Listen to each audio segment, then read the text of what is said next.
Assalamualaikum warahmatullahi wabarakatuh. Selamat pagi anak-anak semuanya. Semoga kalian dalam keadaan sehat dan tetap semangat walaupun belajar di rumah aja. Nah, pada pembelajaran kita hari ini, kita akan menggunakan media YouTube. Kita akan membahas tentang ilmu ekonomi dan ekonomi syariah. Nah, pada pertemuan pertama, kalian udah tahu apa itu ilmu ekonomi. Ekonomi itu berasal dari kata apa, dan seberapa pentingnya kita mempelajari ilmu ekonomi itu, dan lain-lainnya.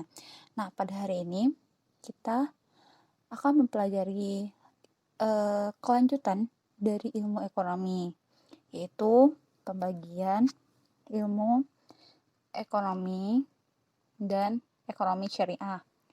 Nah, pada hari ini tuh kita akan membahas yang pertama, pembagian ilmu ekonomi.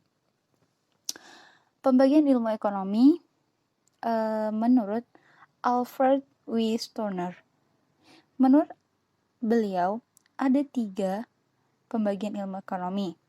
Yang pertama, ada ilmu ekonomi deskriptif.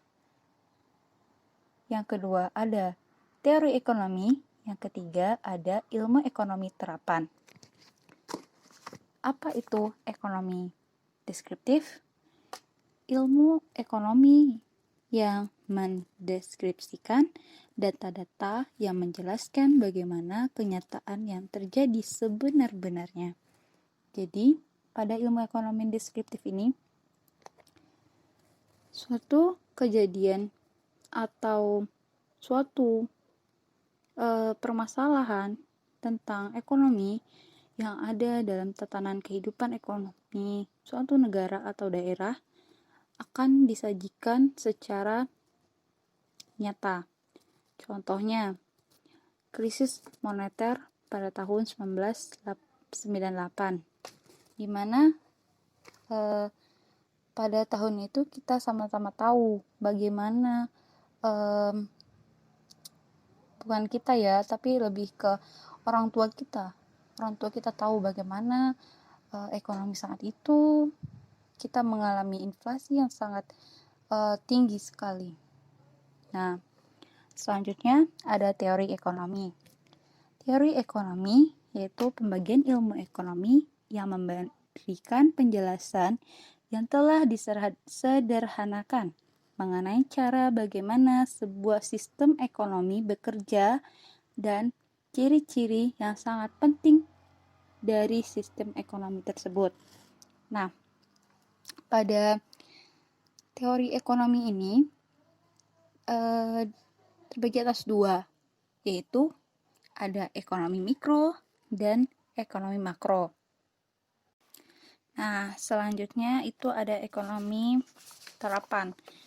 Ekonomi terapan adalah cabang ilmu ekonomi yang menggunakan hasil kajian teori ekonomi untuk menjelaskan fakta-fakta yang dikumpulkan oleh ekonomi deskriptif. Nah, selanjutnya itu pada slide selanjutnya. Nah, slide selanjutnya itu ada teori ekonomi. Teori ekonomi, macam-macam teori ekonomi ya. Nah, jadi teori ekonomi itu ada 2, yaitu ekonomi makro dan mikro. Untuk ekonomi mikro adalah ilmu ekonomi yang mempelajari perilaku individu dan rumah tangga produksi atau perusahaan dalam membuat keputusan untuk mengelola sumber daya yang terbatas. Sedangkan ekonomi makro adalah ilmu ekonomi yang mempelajari mekanisme kerja perekonomian secara keseluruhan. Nah, jadi lebih disingkatnya itu seperti ini.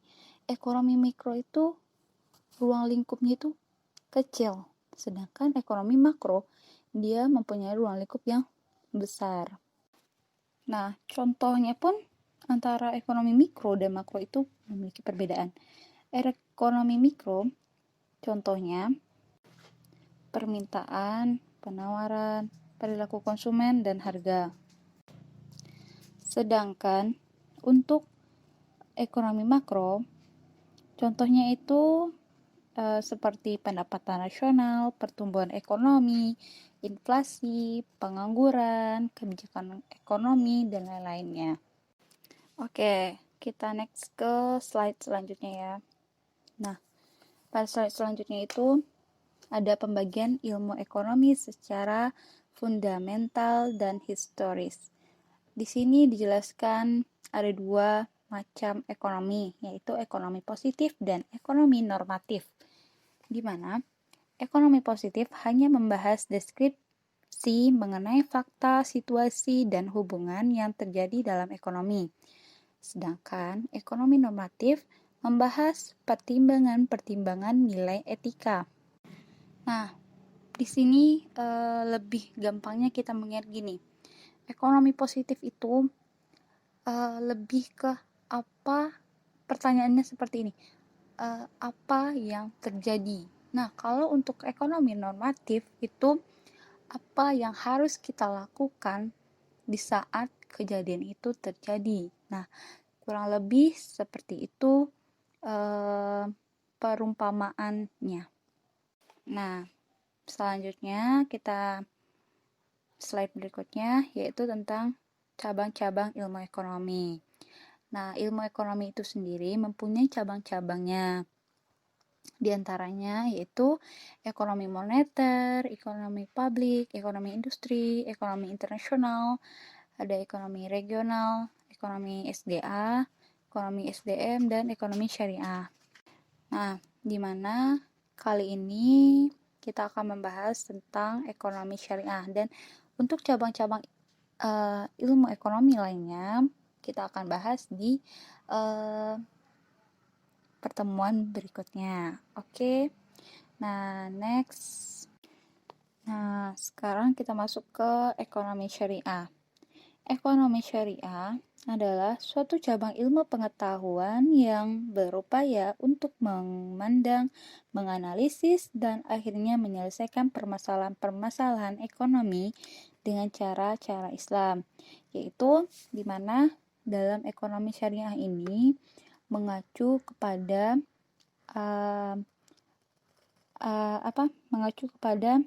Al-Quran dan hadis Nabi. Nah,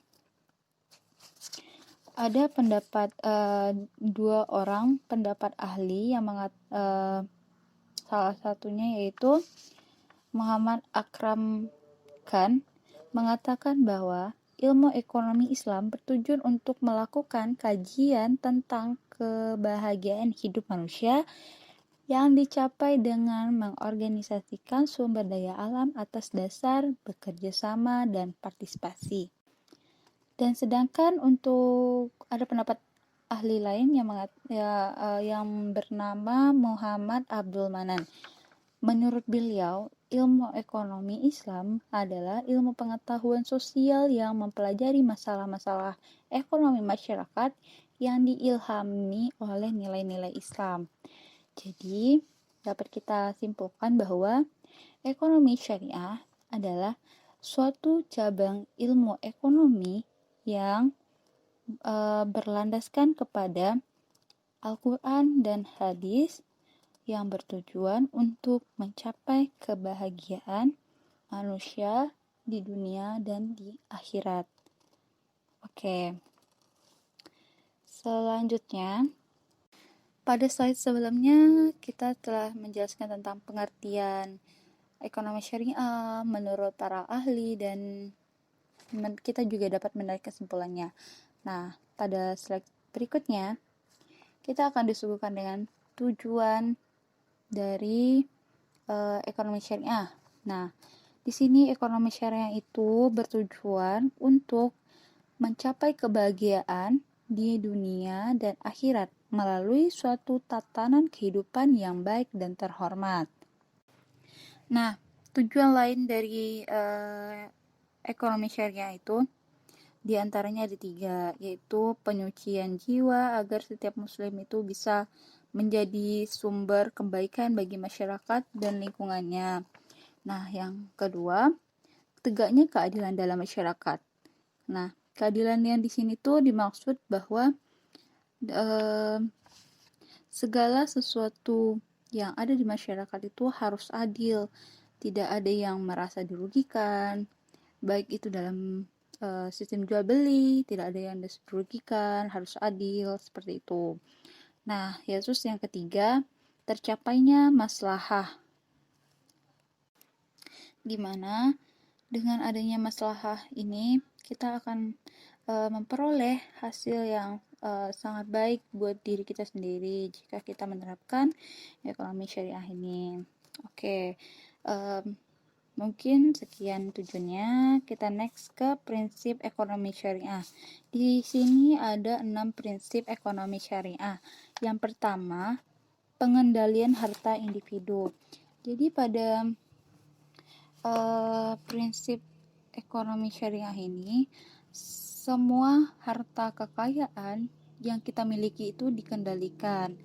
Jadi seperti kita bisa berinvestasi. Nah, investasi dalam Islam itu bisa berupa zakat, infak, sedekah, dan wakaf. Nah, kita berinvestasi berupa uang. Terus timbal baliknya ke kita, yaitu kita mendapat pahala yang besar. Nah, sehingganya kita juga sama-sama diuntungkan. Orang yang menerima zakat kita juga diuntungkan. Nah, disinilah peran pengendalian harta kita gitu. Selanjutnya itu ada distribusi pendapatan yang inklusif. Di sini dijelaskan bahwa setiap pendapatan yang kita punya, jika kita mempunyai pendapatan yang lebih, kita bisa menyalurkannya kepada orang fakir, orang miskin, orang amil, orang fisabilillah, dan lain-lainnya. Nah, terus yang ketiga itu ada optimalisasi bisnis dan berbagi risiko. Terus yang keempat itu ada transaksi keuangan terkait erat sektor real. Dan yang kelima ada partisipasi sosial untuk kepentingan publik. Jadi kalau misalkan kita punya harta berupa tanah, nah kita bisa wakafkan buat pembangunan rumah sakit. Nah, dari pembangunan rumah sakit itu kita akan memperoleh pahala dari setiap orang yang menggunakan jasa dari rumah sakit itu. Nah, terus ada transaksi muamalah, yaitu di mana dalam transaksi muamalah itu sangat menjunjung tinggi keadilan serta kerjasama dan keseimbangan, seperti itu. Nah, selanjutnya itu yang ketiga itu karakteristik. Karakteristik dari ekonomi Islam itu yang pertama, harta kepunyaan Allah dan manusia hanya sebagai pengelola dari harta tersebut. Yang kedua, ekonomi terkait dengan akidah, syariat, dan moral. Nah, ekonomi Islam ini yang ketiga mempunyai karakteristik bahwa keseimbangan antara kerohanian dan kebendaan. Jadi antara kerohanian dan kebendaannya itu seimbang, seperti itu. Terus yang keempat, menciptakan keseimbangan antara kepentingan individu dengan kepentingan umum. Yang kelima, kebebasan individu dijamin dalam Islam. Yang keenam, negara diberi wewenang turut campur dalam perekonomian. Yang ketujuh, adanya bimbingan konsumsi.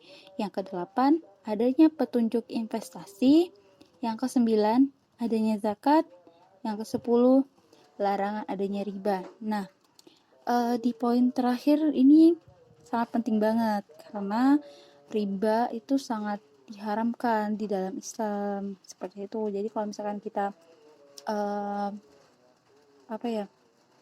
melakukan transaksi dengan adanya riba, maka transaksi itu bakal dianggap dengan haram, seperti itu. Nah, kita lanjut ke slide selanjutnya. Oke, pada slide selanjutnya itu ada tugas. Nah, ini makanya kalian harus dengerin ibu, penjelasan yang ibu berikan itu dari awal hingga akhir, karena ada bakal tugasnya. Di sini ada instruksi penugasan. Buatlah rangkuman dari materi yang ibu sampaikan hari ini. Jadi, kalian harus membuat rangkuman dari materi yang ibu sampaikan hari ini. Nah, untuk rangkumannya itu boleh ditulis tangan atau diketik juga boleh. Nah, terus ada dua buah pertanyaan, dan untuk pertanyaan ini kalian harus menjawab sendiri. Kalian tidak boleh contek-contekan. Yang pertama pertanyaannya itu, kenapa pemerintah Indonesia tidak menerapkan sistem ekonomi syariah, sedangkan masyarakat Indonesia itu mayoritas penduduknya beragama Islam? Kenapa? Padahal kan bisa aja diterapkan ekonomi syariah seperti itu. Nah, yang kedua, bagaimana menurut Anda perkembangan ekonomi syariah di Indonesia saat ini? Perkembangannya dari zaman ke zaman itu seperti apa? Kalian jelasin di situ. Nah, untuk pengumpulan tugasnya itu dikumpul terakhir tanggal 6 September jam 23.59. Dikumpulnya di Google Classroom. Nanti untuk kode kelas Google Classroom-nya bakal ibu kirim ke ketua kelas, dan nanti ketua kelas yang nyebar ke ini ya, ke teman-temannya yang lain. Oke, mungkin sampai di sini pembelajaran kita hari ini. Terlebih dan terkurangnya ibu mohon maaf. Wassalamualaikum warahmatullahi wabarakatuh. Kalau misalkan kalian punya pertanyaan, kalian boleh komen di kolom komentar di bawah ini. Nah, dan untuk